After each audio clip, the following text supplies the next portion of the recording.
इस युग में महान साधना है नाम, नाम का जप, नाम का कीर्तन। तुम्हारे सारे स्वार्थों की पूर्ति और परमार्थ की पूर्ति इसी से हो जाएगी। इसलिए जो चतुर शिरोमणि हैं वो इस युग के गुण को जानने वाले सारग्राही भारी प्रशंसा कलयुग की करते हैं कि जो बड़ी बड़ी 10-10 हजार वर्ष की साधना से लाभ नहीं मिलता वो कलयुग में नाम कीर्तन से मिल जाता है, नाम जप से मिल जाता है। दाहिने पैर के अंगूठे के बल खड़े होकर के केवल दाहिने पैर का अंगूठा भूमि में स्पर्श, दोनों हाथ उठाए हुए 10,000 वर्ष तक जब, तब कोई बात। यहां केवल नाम कीर्तन से, नाम जप से परम लाभ। नाम में बहुत बड़ी सामर्थ्य है। विश्वास करो और पकड़ लो नाम। ये जो नाम चर्चा होती है ना, ये सार बात तुम्हें सुनने को मिल रही है, इसे पकड़ लो। ऐसा मन में बैठा लो कि अगर नाम नहीं चल रहा तो आपकी बहुत बड़ी हानि हो रही है। ये बहुत परम ज्ञानी हनुमान जी भी महाराज कहते, कहा हनुमंत विपत्ति प्रभु सोई, जो तो सुमिरन भजन न होई। परम रसिक शिरोमणि श्री सेवक जी महाराज कह रहे हैं, हानि हरिवंश के नाम अंतर पड़े, लाभ हरिवंश उच्चरत बानी।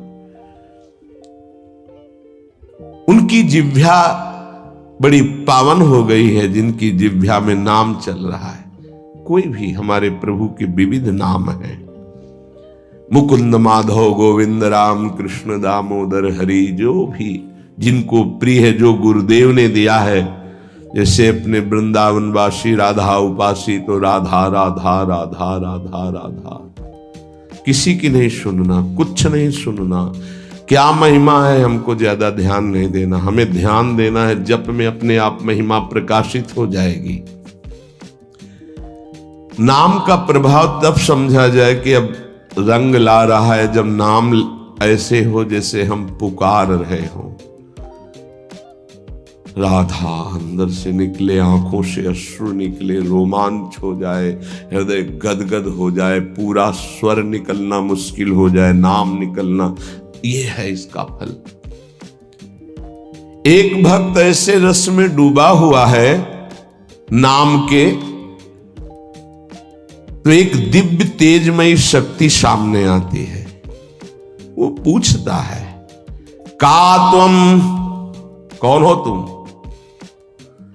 मुक्ति रूपागतास्मि भवती कस्माद कस्मादिहि, श्री कृष्ण स्मरणेन देव भवतो दासी पदम प्रापिता, दूरे तिष्ठमनागनागसि कथम कुर्याम अनार्यम मयि, त्वदगंधान्निज नाम चंदन रसालेपस्य लोपो भवेत्। कौन है तू? मैं मुक्ति हूं, मोक्ष पद, कैवल्य परम पद। तुम्हारी सेवा में उपस्थित हूं क्योंकि तुम निरंतर नाम जप करते हो। मुक्ति रूपागतास्मि भवती कस्माद कस्मादिह, तो तुम बिना बुलाए आती हो क्या मुक्ति से? हां, तुम्हारे जैसे भक्तों के पास जो निरंतर नाम जप करते हैं, मैं उनकी दासी बनना चाहती हूं, मोक्ष पदवी। नहीं तो अकस्मात क्यों आ गई? मैंने चाहा नहीं। तुम जिन देवाधिदेव प्रभु का नाम जप कर रहे हो, श्री कृष्ण चंद्र जी का, मैं उनके दासों को ये पद प्रदान करना चाहती हूं। मुझे कृपा करके स्वीकार कर लीजिए। ध्यान दीजिए, मोक्ष पदवी क्या कह रहे? मुझे कृपा करके स्वीकार कर लीजिए, बड़ा उपकार होगा कि आप जो मुझे स्वीकार कर लेंगे। तो बोले, दूरे तिष्ठ मनागना गशी कथम कुर्याम अनार्यम मई, ए दूर खड़ी रहे मोक्ष पदवी से, तू मेरी दृष्टि में नितांत अपराधी है। नहीं, मैं तो मुक्त करने वाली हूं संसार से, जीवन मुक्त अवस्था प्रदान करती हूं, मैं अपराधी कैसे हूं? तो सुन, जब मैं तुझे स्वीकार कर लूंगा तो मैं चरण सेवा नहीं कर पाऊंगा, मैं नाम जप नहीं कर पाऊंगा, तो तू मेरा नाश करने वाली कहलाएगी। तुम्हारी तो सुगंध मात्र भी मुझे पसंद नहीं। मुझे मुक्त नहीं होना, मुझे आसक्त होना है श्री कृष्ण चरण सेवा और उनका नाम जप। और तू मुझे श्री कृष्ण में लय कर देगी? नहीं चाहिए, मैं स्वीकार नहीं करता। मैं भगवत दास हूं, इससे बढ़कर तेरा पद नहीं है। तू भगवान का विस्मरण करा देगी, क्योंकि लय हो जाने पर सत्ता ही नहीं रहती। ये मेरा नाम छूट जाएगा जो जप रहा हूं, ये मेरी सेवा छूट जाएगी। मैं उपास्य देव में लीन होकर उपास्य देव नहीं बनना चाहता, मैं उपास्य देव की सेवा में और नाम जप करना चाहता हूं। इसलिए तू अनार्य है, मेरे सामने से हट जा, मैं तुझे स्वीकार नहीं करता। त्वद गंधा निज नाम चंदन रसाले पश्च लोपो भवेत। तेरी गंध भी आ जाए तो भगवत प्रेम का लोप हो जाता है, इसलिए मुझे नहीं चाहिए। ये नाम जप की महिमा भगवान ने भी कहा, दीयमानम न ग्रहणन्ति बिना मत सेवनम जना। अगर मैं उनको मोक्ष पदवी भेजता हूं, देता भी तो वो स्वीकार नहीं करते हैं। बहुत विचार पूर्वक देखा गया कि उपासक का परम धन नाम है। लोक परलोक की जो भी तुम्हें भोग सामग्री चाहिए, पदवी चाहिए, सिद्धियां चाहिए, मोक्ष चाहिए, प्रेम चाहिए, सब नाम जप से मिल जाएगा। ये किसी एक महापुरुषों के नहीं, शास्त्र प्रमाणित है। इतने नाम महिमा से युक्त महापुरुष, जितने भी बड़े बड़े महापुरुष हुए हैं, चाहे जहां के हों, सब नाम से ही हुए हैं।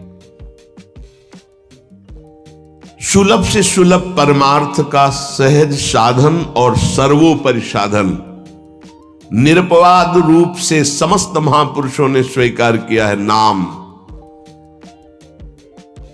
भारी दुख और संकट में, दुख और संकट स्पर्श ना कर पावे वो स्थिति प्रदान करता है नाम। देखो, दुख और संकट स्पर्श न कर पावे शब्द है। दुख संकट घेरते हैं, स्पर्श नहीं कर सकते। अर्थात इतनी ऊंचाई होती है कि पांच भौतिक देह पे ही प्रहार हो सकता है, स्वरूप पे नहीं। और वो नाम के बल से ऐसी ऊंचाई पे होता है जहां नैनम छिन्नन्ति शस्त्राणि नैनम दाति पावकः न चैनम क्लेदेन्त्यापो न शोष्यति मारुतः। ये स्थिति है, ये बातों से नहीं सही जा सकती। ये जब स्थिति आती है तब ऐसा होता है। भविष्य में कोई ऐसा दुख नहीं है जो नाम जापक को आके स्पर्श कर सके, विचलित कर सके। इसलिए साधकों को सिद्धावस्था प्रदान करने वाला एकमात्र साधन नाम है। पकड़ लीजिए। रोज चर्चा इसकी श्री जी करवा रहे हैं, इसीलिए कि यही एक कलिकाल में विशुद्ध महामहिमा में और चहुं युग चौसुरति नाम प्रभाव चारों युगों में रहा, केवल कलयुग में ही नहीं है। चहुं युग चहुसुरति नाम प्रभाव, कलि विशेष नहीं आनो पाओ। कलयुग में ये विशेष है, न आनो पाओ, स्पष्ट कह दिया, ना आनो पाओ। साधकों को बहुत ध्यान से सुनना है, बड़े महापुरुषों की बातें हैं। सिद्धावस्था की प्राप्ति इसी से होती, भजन से। भजन नसेनी प्रेम की। साधकों को सिद्धावस्था नाम से प्राप्त होती है। सिद्धों की सिद्धि की रक्षा नाम से होती है। इसीलिए सनकादि हर समय हरिशरणम हरिशरणम। लोक संग्रह के लिए, संसारी धर्म अर्थ काम की पूर्ति के लिए, या मोक्ष के लिए, या प्रेम के लिए कोई भी हो, कहीं भी हो, नाम जप के लिए कोई ऐसा नहीं कि आप वहां नहीं जप सकते। जैसे कुछ बच्चे स्कूल के आए थे, उन्होंने कहा अध्यात्म को और विद्यार्थी जीवन को कैसे समावेश किया जाए। तो हमने कहा जो व्यर्थ समय आप व्यतीत करते हैं उसको भजन में लगा दीजिए। 30-40 मिनट तो कुल्ला करना, शौच जाना, स्नान करना, इसमें तो लगता ही है। अगर पूरी नियमावली से करे तो 30 मिनट 40 मिनट लगता है। उस 30-40 मिनट में हम एक क्षण भी नाम नहीं भूलेंगे, क्योंकि उस समय किसी से कोई मतलब नहीं, एकांत सेवन बाथरूम में, बड़ा बढ़िया समय। तो किसी ने प्रश्न किया, पावन नाम को क्या शौचालय में लिया जा सकता है? हाँ, बहुत बढ़िया एकांत स्थल है, नाम जप के लिए बहुत बढ़िया है। नाम जप के लिए निषेध नहीं, मंत्र जप के लिए निषेध है। नाम तो अपवित्र पवित्रो वा सर्वावस्थांग, अपवित्र हो या पवित्र हो, सर्वावस्थांग तो पीवा, कहीं भी आप नाम जप कर सकते हो। अब जब शौच में है तो मौन नाम जप करते हैं, कोई वहां कीर्तन थोड़ी मजीरा लेके करते हैं, अंदर ही अंदर नाम जप कर रहे हैं। किसी ने प्रश्न किया था कि आप परम पवित्र राधा नाम जो आप उपदेश करते हैं, बच्चों को कहा शौच में आप जप सकते हैं, तो क्या शौच में निषेध नहीं है? निषेध नहीं है, नहीं है, बिल्कुल नहीं, तुम नहीं जानते हो। निषेध है मंत्र, नाम निषेध नहीं है। अगर नाम निषेध हो जाएगा और शौच में दिल फेल हो जाए तो गई ना जीवन की बाजी, नहीं रह नहीं सकते। और एक स्थिति आती है, आपको बतावें, जहां मंत्र भी अखंड चलता है।